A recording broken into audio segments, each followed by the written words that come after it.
रायगड जिल्ह्यात राष्ट्रवादी काँग्रेस पक्षातील सुरू असलेली गळती थांबण्याचं नाव घेत नाहीये। खासदार सुनील तटकरे यांना आणखी एक मोठा धक्का बसलाय। महाड विधानसभा सरचिटणीस आणि तटकरेंचे जवळचे विश्वासू सहकारी म्हणून ओळखले जाणारे जयेश देशपांडे यांनी मंत्री भरतशेठ गोगावले यांच्या उपस्थितीत शिवसेना शिंदे गटात जाहीर प्रवेश केला।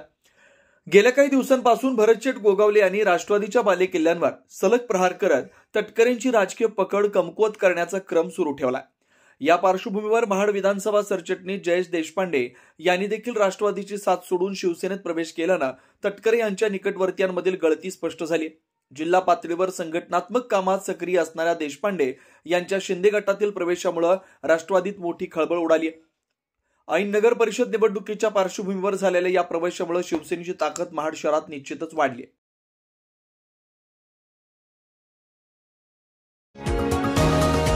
तुम्ही पाहत आहात विस्टा न्यूज मराठी।